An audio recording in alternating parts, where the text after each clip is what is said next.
Good day, everybody. How are you? I'm fine.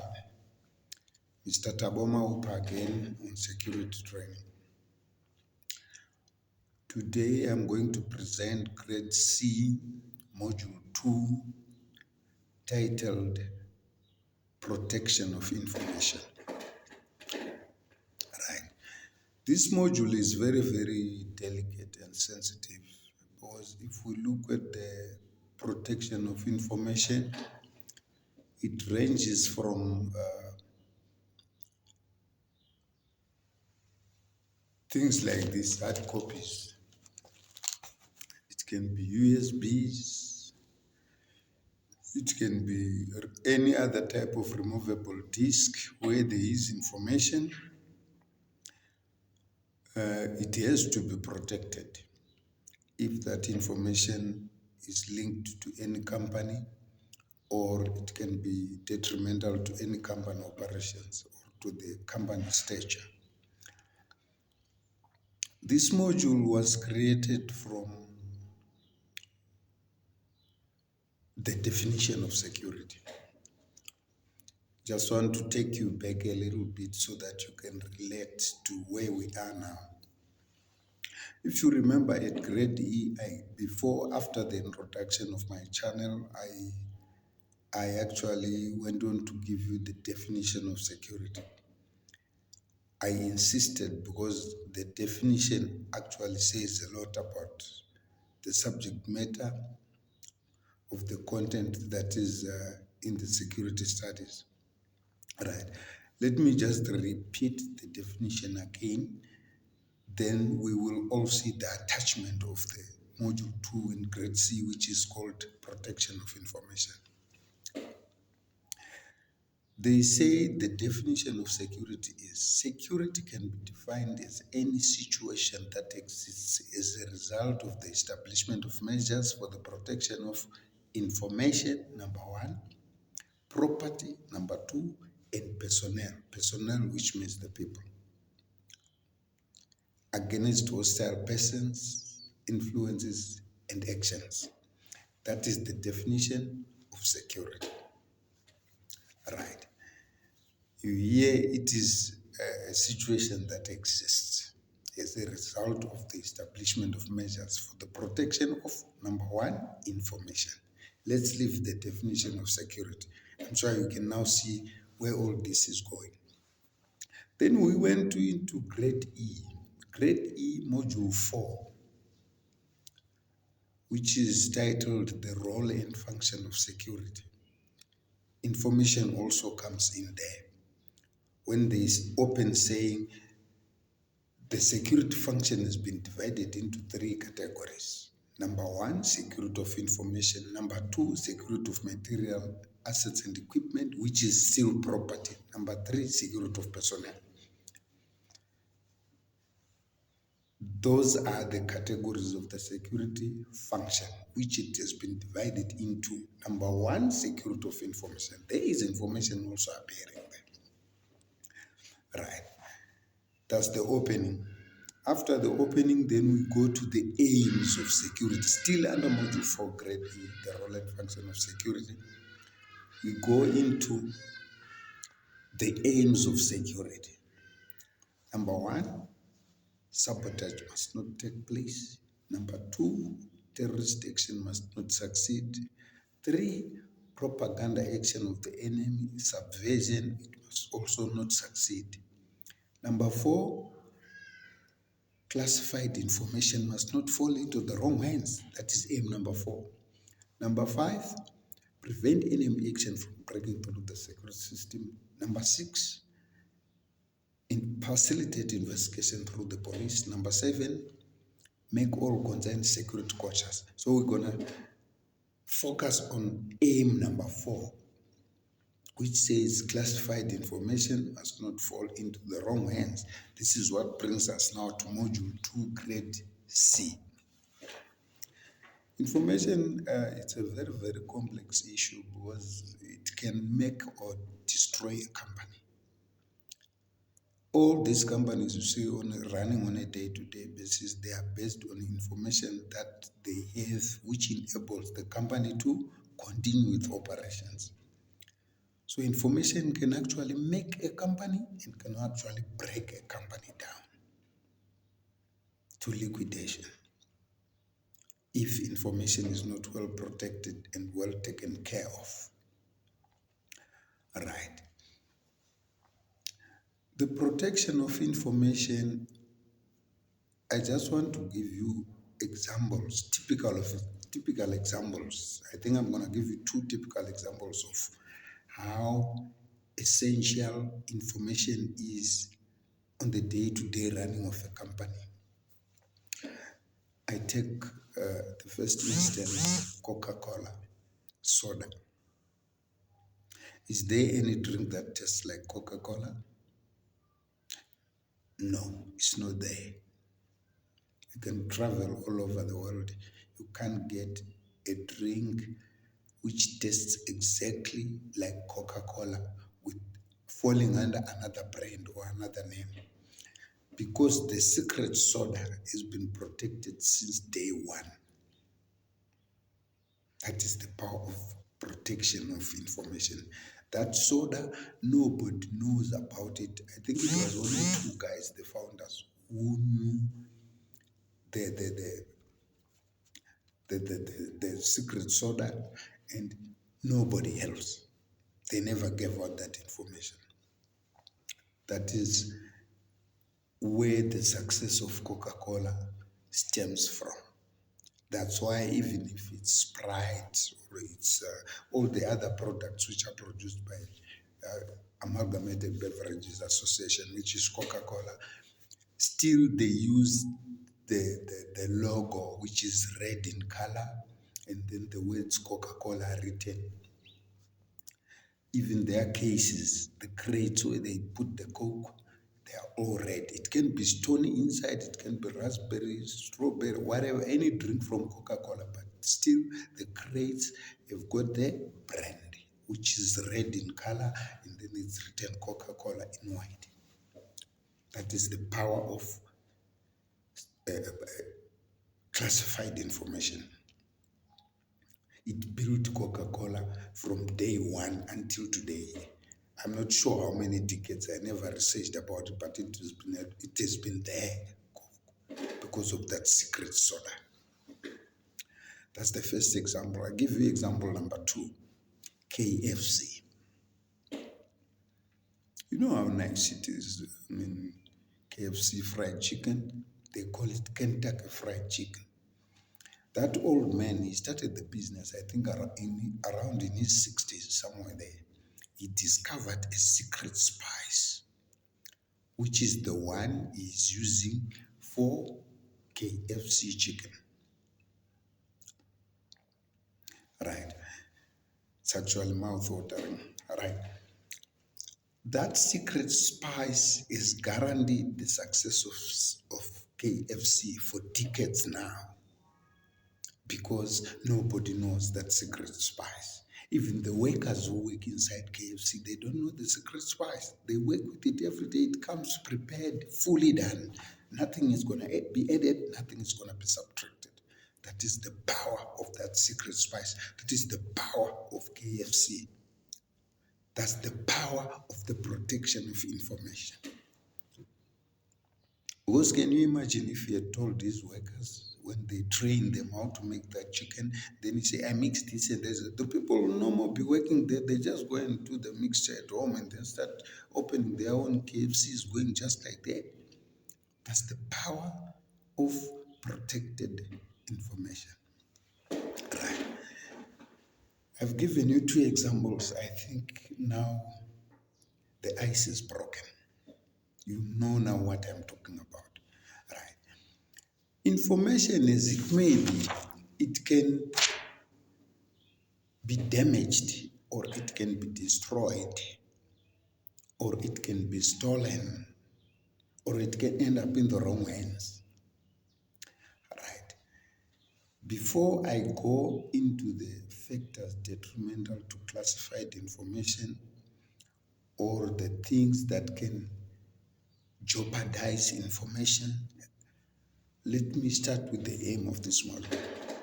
The aim of this module is to ensure that security officers know how to safeguard information in the proper way so that it doesn't get lost. Because, like I said, information can make or break a company. So the protection of it guarantees the company's success and continuity. If it's stolen, then it means it's going to affect the company a lot. It can be used as a sabotage, and then the company will not be getting the profits they're supposed to get because somebody's got their secret. Right. So that is the aim of this module, just to ensure that members of the security force know how to safeguard information and protect it from adversaries or criminals alike. Right. That is the aim of this module. Let's go now to the objectives of this module. It's quite a bit. The objectives of this module, number one, when completion of this module, the grade C student must be able to list and understand the principle of the necessity to know. We're going to go about that when we come to document security as well as personnel security. Right. Must list 7 examples of where careless talking occurs, because careless talking is also one of the things that spreads information through open sources. Number 3, you must list the causes, 5 causes, there are about 7 or 8, 5 causes of bad key control. Because when we finish work, we lock our offices. So key control is a very, very important factor in the protection of information. You must also be able to list at least 5 dangers of bad key control. 5 causes of bad key control, and then the 5 dangers of bad key control. What can happen if the key control is not intact? Then you must also know the factors that influence personal security. Because personal security is about the individual's securedness, that he won't be able to sell the information. And then, lastly, you must know the dangers arising out of weak personal security. Those are the aims of this model. Right. Company authorities, they protect information because they know that information can make a company suffer if it falls into the wrong hands. Hence, they put measures in place as well as security personnel to look after that information so that they won't lose the information which is so valuable to the company. As I said earlier, that there are certain things which are a threat to confidential information or factors that are detrimental to confidential information. Here they are. Number 1, espionage. What is espionage? Theft of information in whatever form, shape, or size. Number 2, open sources. What is open sources? I give you a typical example. If people working in KFC, they knew the recipe, they would have spread it to their friends and family already. That is open sources. Where careless talking happens, you know, I know this recipe, we use it at work, I can give you for your child's party. And so, you understand? That is what we call open sources. Employees communicating with non-employees, giving out classified information. Then number 3 is negligence. Negligence is what we do, like I leave these files like this, and this classroom is not locked. Anybody can walk in and grab whatever he wants and move, but because we trust each other in our work environment, we just leave it like that. That is negligence, just leaving things uncared for, things unprotected, unsecured. Anybody can gain access. That is number 3, negligence, caused by carelessness. All right. Number 4 is damage. How damage? Damage can come in the form of a natural disaster. You are staying in the coastal area, you go to work in the morning, the house is there, then there is a hurricane. In the evening, when you come, the house is not there. All your belongings that were in it. Who do you blame? You can't blame anything, anybody or anything, because why? It's a natural disaster. Something that we don't have control over. Right. The second instance of damage, let's say the information is in the offices and the offices catch fire and we fail to extinguish the fire. It burns everything inside the office. That is what we call damage. Example number 2. So those are what we call the 4 threats to confidential information or important information, or the 4 factors detrimental to classified information. Number 1, espionage. 2, open sources. 3, negligence. 4, damage. That's where your first question comes under this module, protection of information, module 2, grade C. It says, list 4 factors detrimental to classified information. That's the question. It's carrying 4 marks. Number 1, espionage. 2, open sources. 3, negligence. 4, damage. We are done. Those are the 4 threats to confidential information. Right. Protection of information has been categorized into 4 categories. Number 1, we've got document security.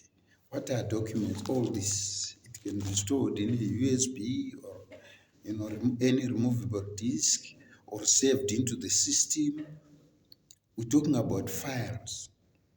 That is document security. That is category number 1. Category number 2, office security, which means the offices themselves must be under lock and key. We can even install alarms if if need be.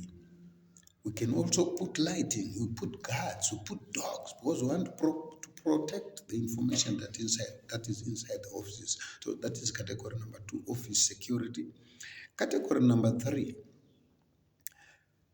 personnel security. That is security of the staff, ensuring that they don't steal classified information. They don't do careless talking wherever they hang out in the public domain, because it will be detrimental and it can jeopardize the company. Then number 4, personal security, which means individually, each and every worker.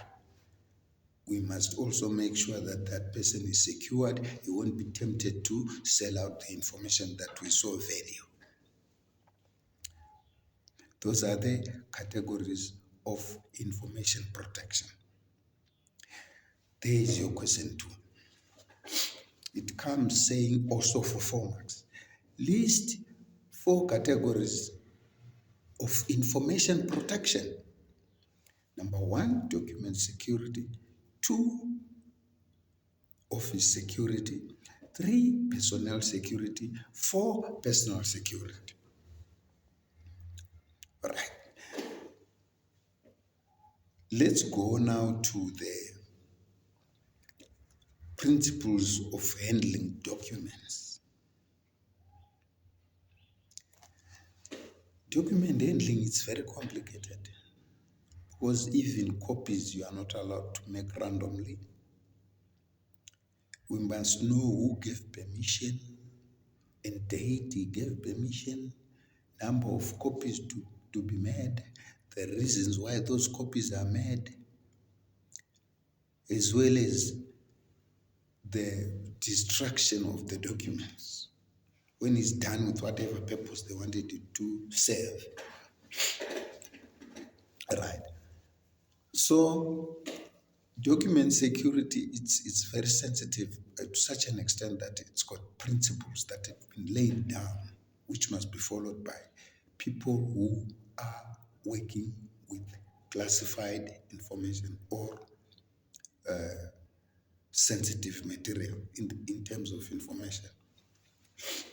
Number 1, they need to know. That is principle number 1 under handling of documents.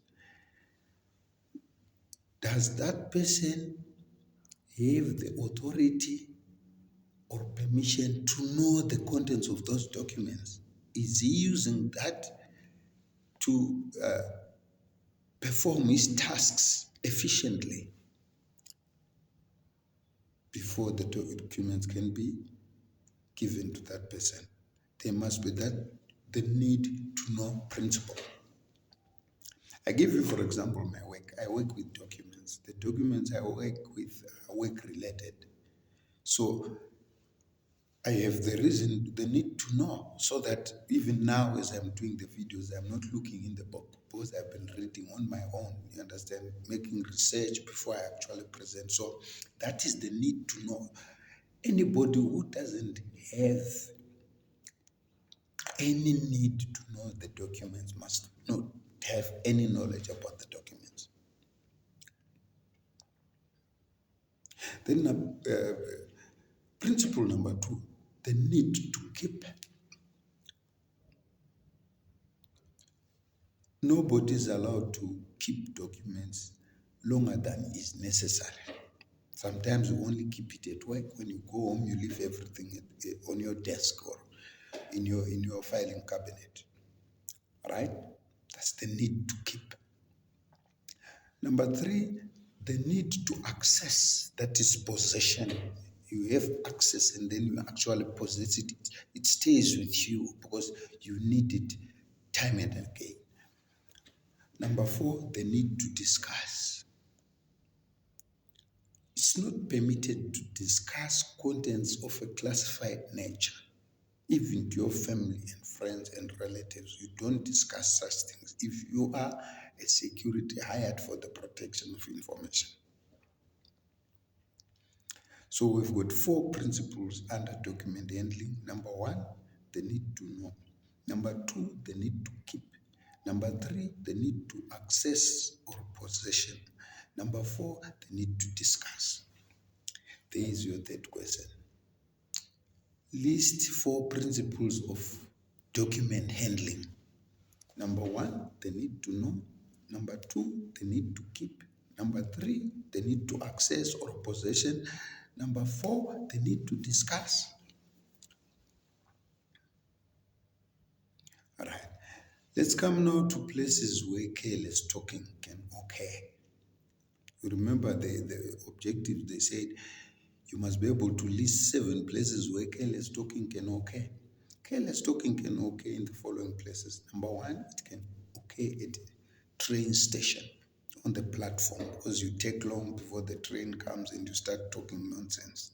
And you start now giving out classified information, the one we called open sources. Number 2, it can be a bus stop.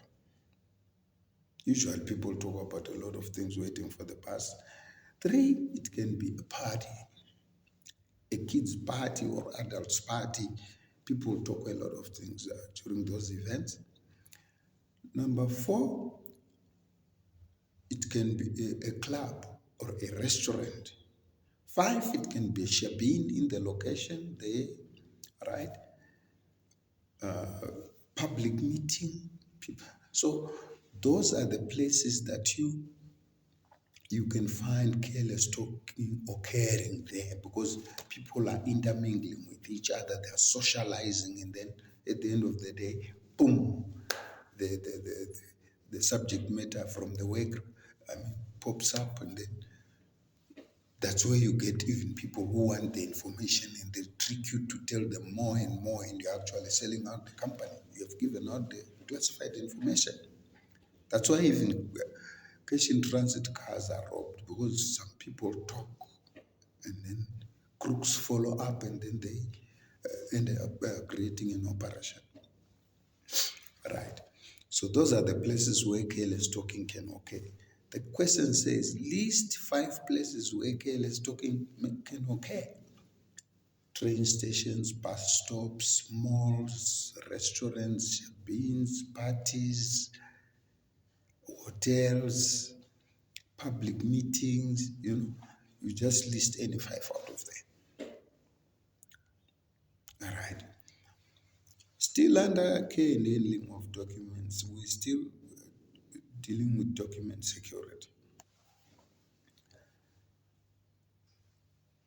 There are other things that happen, like when you want to duplicate documents. You don't just duplicate classified information without permission.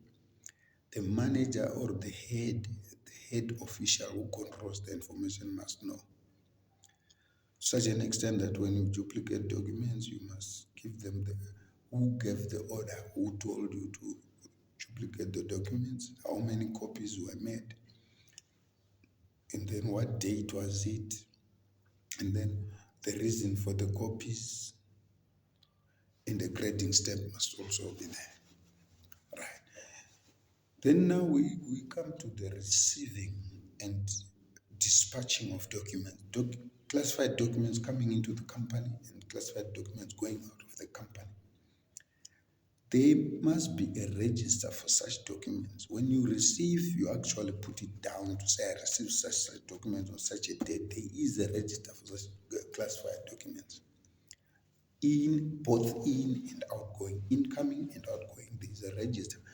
Nothing must be received which is of a classified nature and is not in the register. That's not how it works. You record all the information about the incoming classified documents and the outgoing classified documents for reference. Right. Then after, when the documents are, if you make copies, and then destruction of documents, they can only be destroyed in the presence of security personnel, either by way of pulping or shredding or burning. Those are the three ways how they destroy classified documents. Right, we're done with the first category of information protection, which is document security. Let's go now to office security. Offices, those are the places where a lot of documentation or information is stored, and they need to be critically secured. Because if anyone gain access in there, damage can be done. The keys of the offices must not lie around, because people are likely to make duplicates. Right? They make impressions of the key, either using soap or clay or all those tricks, criminal tricks. So there must be what we call key control.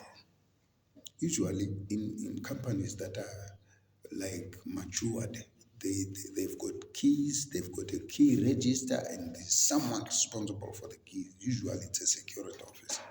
Anybody who takes the key signs, time out, time in, sign again.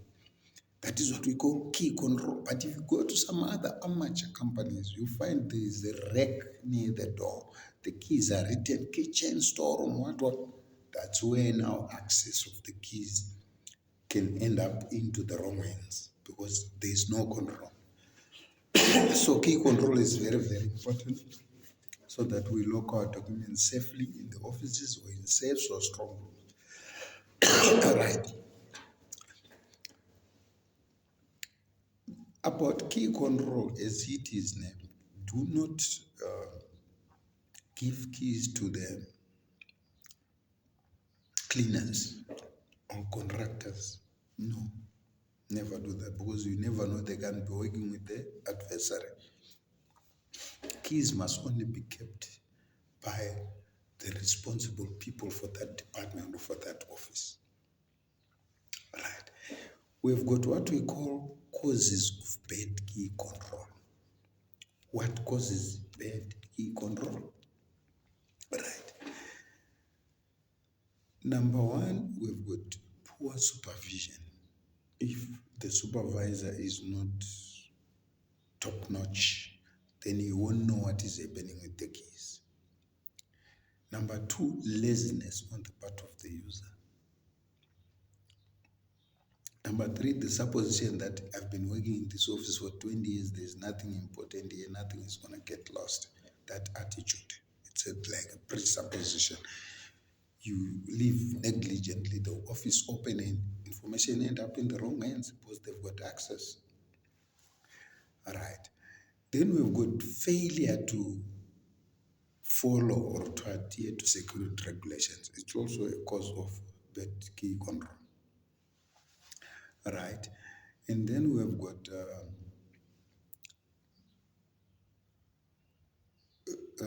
what we call ignorance on the dangers of bad key control. So those are the causes of bad key control. Now let's come to the dangers.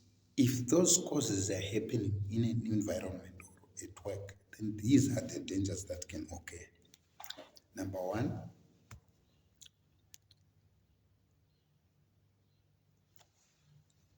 unauthorized access to contents of the documents can happen, right? Number two, theft of documents can occur also if there's causes of bad key control. Number three, bombs may be planted.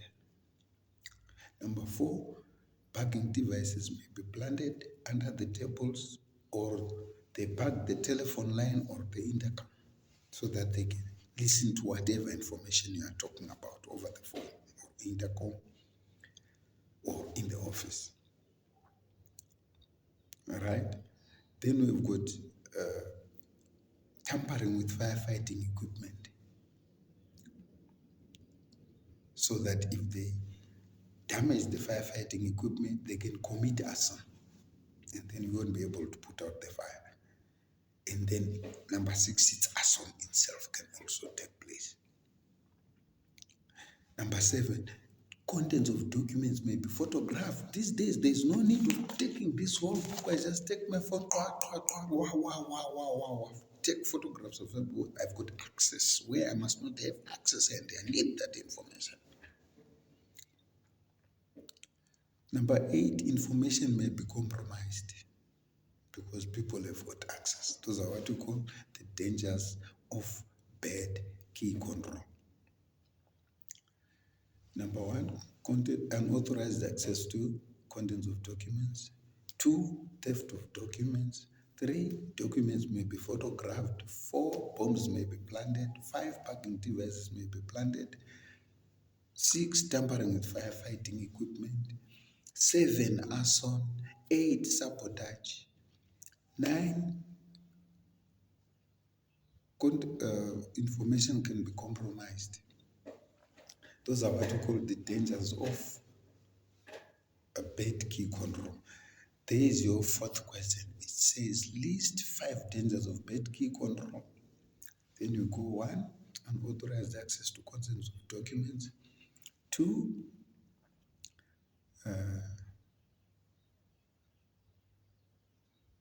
documents, maybe theft of documents or any other objects may occur. 3, documents may be photographed. 4, bombs may be planted. 5, bugging devices may be planted. 6, tampering with firefighting equipment. 7, arson. 8, sabotage. 9, information can be compromised. So you just put only 5 there. Right. We're done now about key control. Then we come to cleaning of offices. You don't leave the cleaners to clean in your absence. They must be monitored and supervised. Those are some of the people that steal the information on behalf of the adversary or the criminal. So never underestimate the cleaners as well as the contractors. Do not give them access because they want to repair something there or they want to clean the office. You must be there. They must be supervised and monitored.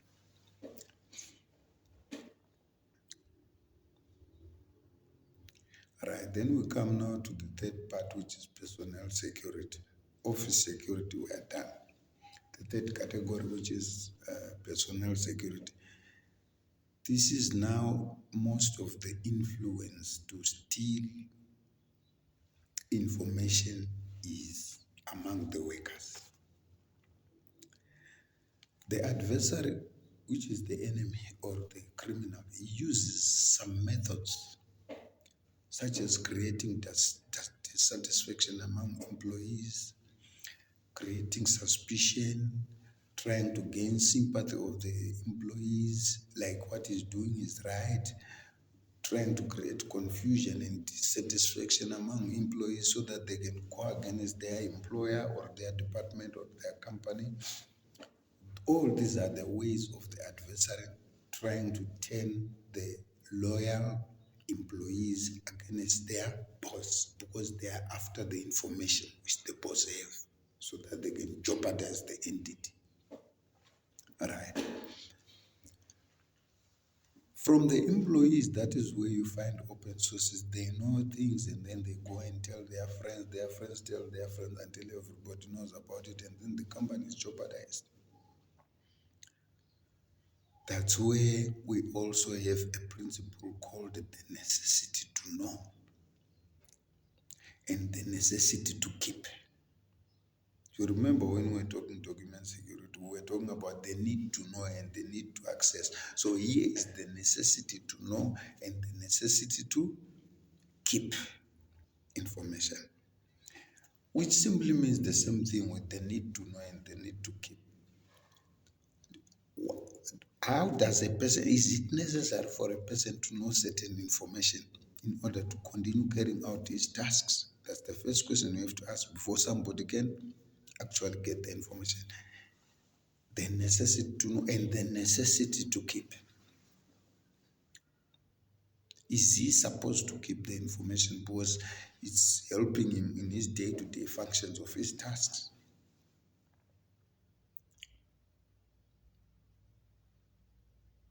Those two questions are under personnel. Anyone within the personnel. Personnel means staff, by the way. Does that person have the necessity to know and the necessity to keep the information? Those are the two things that we must know before we actually give the person the information in order to carry out these tasks. And he must not be given more information than he needs only to complete the task that is required. That's how it works. That is under personnel security.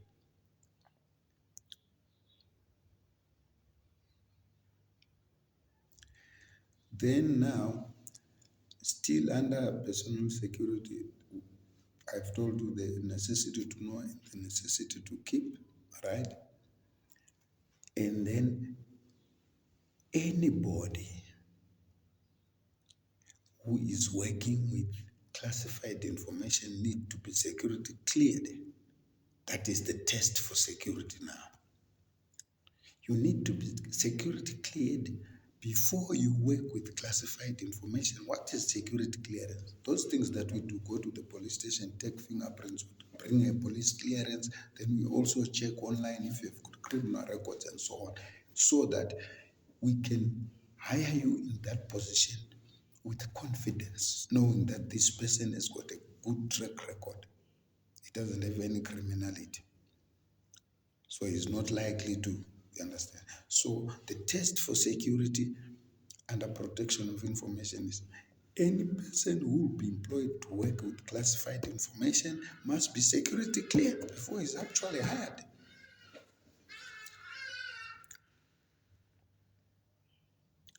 So you need a police clearance, which shows you don't have a criminal record, you are a clean, good person, then you can be appointed to that position to work with the classified information.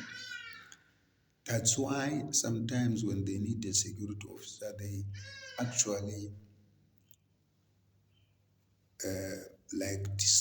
give a description for the type of person that information security officer required. Then you know you are going through security clearance. You don't just get hired. Just like if you've got a firearm competence, you also go through security clearance, which is a police clearance to say you are fit to work with a firearm. You don't have a violent history or abusive history, so you are somebody who is deemed safe to possess a firearm. All right.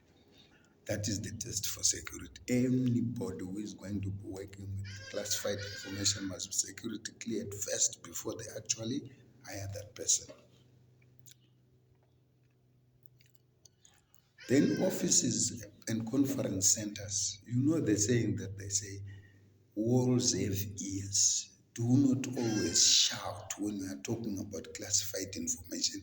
You think the office is locked, maybe somebody standing on the door. There are some people who've got high-pitched voices. Do not shout when you talk about classified information, because the saying says walls have ears. It's not walls. There's people who snoop because they want that information. So they actually put the ear on the door or on the window, and you are shouting, they're presenting whatever you are presenting concerning classified information. Then they pick up whatever you just said. So you must tone down your volume because they say walls have ears.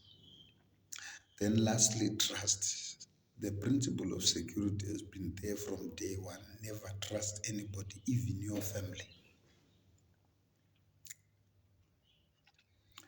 Right, we're done now about personal security. Let's go now to personal security, that is each individual security. That this doesn't concern only security officers, police officers, officials, representatives, executives. It involves the whole spectrum of society, starting from the president to the child at school. Personal security, which means individually. How safe are you? Right. We've got what they call factors that can affect personal security. I don't want to sell this company information because some people are doing it workers. They sell company information to those who need it and get some money. They become corrupt. Right. Unless these things are starting to be visible in your character, you won't sell information. For whatever reason you want. But if these things, the following, which are the factors affecting personal security, start to show in your character, you can actually sell the information, which is number one, habits, which is your way of doing things. We've got patterns, we've got interests, we've got responsibilities inside and outside the house, we've got gambling, we've got promiscuity, we've got debt. What else? It's a lot. Those are the factors that if they start to show in your character, you are likely to sell the information. So those are what we call the factors that can affect personal security. There is your question under personal security. List 5 factors that can influence personal security. It was said on the objectives, you must be able to list the factors that can affect personal security, which is number 1, habits, 2, patterns, 3, interests, 4, responsibilities inside and outside the house, 5, promiscuity, 6, gambling, 7, debt, 8, what else is there? I think they want 5. Because we've got things like debt, we've got unreliability, things like that. Slender, somebody who doesn't have a straight way of life.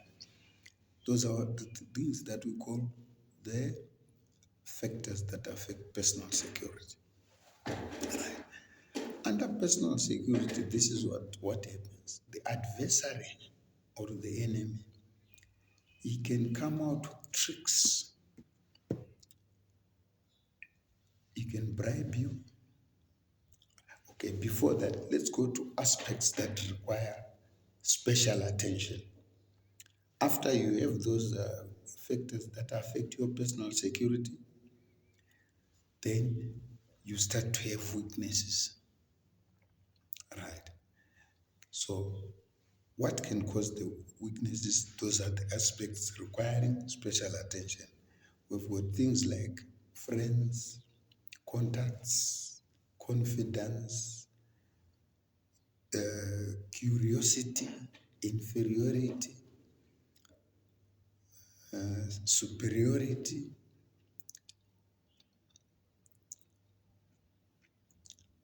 All those things, those are people or things that can actually influence you. So, hey man, you cannot suffer in debt while you have all that valuable information there. Sell it and pay your debts. You understand what I'm saying? So those are the factors that require attention. They require your attention. You have to monitor those factors. Friends, your friends, who do you mix with? The kind of friends you keep also can cause you to steal information. Your contacts, confidence, the people who listen to you when you have problems, the shoulder that you cry on, they can also cry. Inferiority, all right? Superiority, curiosity, all those things, human fallibility, So those are the aspects requiring special attention, all right? The adversary now, if he sees that you have got the factors that affect personal security are starting to show in your character, and they see the type of people that you keep, the aspects that require, special attention, you are moving with the bad people of bad repute, then they will start now applying their tactics. They can bribe you into agree because you are in debt. Then you sell the information of the company. They can extort you to put a bond on something that you love, to say, you know what, you love your wife and kids. If you don't do this, we harm them or do this to them. They extort you and get money, right? And then as well as preying on personal weaknesses. Understand? So that's what they do. So what we do as the security department, we make sure that we select our selection of the people that are going to work with the classified information, careful selection, which includes police clearance. Number two, training on a regular basis to remind them what we are there for and never to do anything out of the way. Number four, if there is anybody who has got problems, try to solve those problems. If someone is in debt, try to find a way, even the company borrow him money so that he will stay away from the information.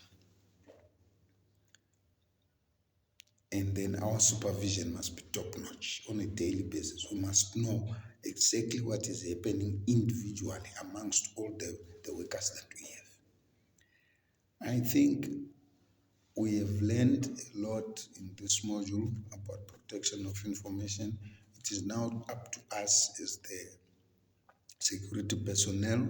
If there is anything that you feel maybe it's going to cause you to sell information, try and nullify that thing, get rid of it. If it's dead, find another means to pay it, and then everything will be fine. Otherwise, information will be lost if people are insecure or are dissatisfied where they work. Thank you very much for watching this video of today. Tomorrow I'm going to bring you a video under Module 3, Grade C, which is called Role in Emergency. Right. Before I close, I just want to make a recap of the parts that the questioning is likely to arise from. Under this module 2, Grade C, Protection of Information, question 1 says, list 4 factors detrimental to classified information. Right, which is number 1, espionage, 2, open sources, 3, negligence, 4, damage. Question 2 says, list 4 categories of information protection. Number 1, document security, 2, office security, 3, personal security, 4, personal security. Question 3, list 5 dangers of bad key control. Number 1, contents of documents and unauthorized access to contents of documents. Number 2, Documents can be stolen or any other objects also in the office. Number three, documents may be photographed. Four, bombs may be planted. Five, burning devices may be planted. Six, tampering with firefighting equipment. Seven, arson. Eight, sabotage. Nine, information may be compromised. Right. Question three says list five factors that may affect personal security. Number one, habits. Two, patterns. Three, interests. Four, responsibilities inside and outside the house. Five, unreliability. Six, gambling. Seven, debt. You just put five there. Thank you very much. I think it's only four questions under that module. Uh, just keep on subscribing, liking, and commenting. We really appreciate it. God bless you. Enjoy your day.